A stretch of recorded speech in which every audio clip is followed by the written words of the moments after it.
হে viewers, এই শীতের সন্ধ্যায় কার কি অবস্থা? আমার অবস্থা তো অনেক ভালো। আজ সন্ধ্যার নাস্তায় বানিয়েছিলাম চিকেন মোমো।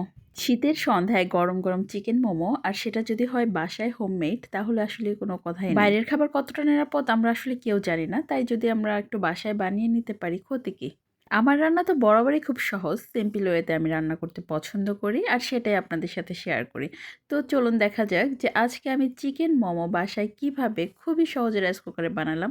এজন্য হচ্ছে আমি একটু আটা সয়াবিন তেল এবং লবণ দিয়ে আটাটা আমি মেখে নিয়েছি। তারপরে এরকম রুটি বেলে আমি একটা কৌটার মোটকি দিয়ে হচ্ছে গিয়ে এরকম করে কেটে নিয়েছি। তো এর থেকে হচ্ছে আমি পরবর্তীতে করেছি যেটা, সেটা ছোট ছোট করে এমনিতেই রুটি বেলে নিয়েছি। ভিতরে চিকেনের টপিংটা দিয়ে আমি কিভাবে ভাজ করছি আপনারা ভিডিওতে দেখে নিন। আসলে এটা মুখে বলার কিছু নেই, অনেকটা শাড়ির কুচির ভাজের মতো করে আমি হচ্ছে এইভাবে একটা মানে একটু ঘুরিয়ে দিতে হবে, ব্যাস রেডি চিকেন মোমো। টপিংয়ে আমি শুধুমাত্র চিকেন দিয়েছি, কিছু পেঁয়াজ দিয়েছি, আর গোলমরিচ, কাঁচামরিচ, ধনিয়া পাতা দিয়ে আমি টপিংটা বানিয়েছি।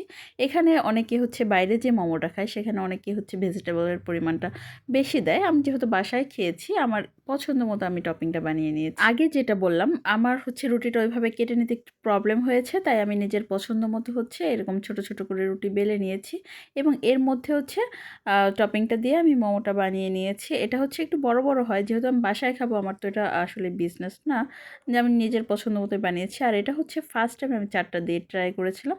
ফার্স্ট টাইমের মোমোগুলো আমি একটু ছোট ছোট করে দিয়েছিলাম, খেতে অনেক মজা হয়েছে। আপনারা এভাবে বানিয়ে নিতে পারেন। বাইরে মোমো অবশ্য একটু অন্যরকম সস দিয়ে সার্ভ করা হয়, আমি এইভাবে সরাসরি সস দিয়েই খেতে পছন্দ করি, আর কি ওটা ওই ঝামেলা যায় না। Thanks for watching.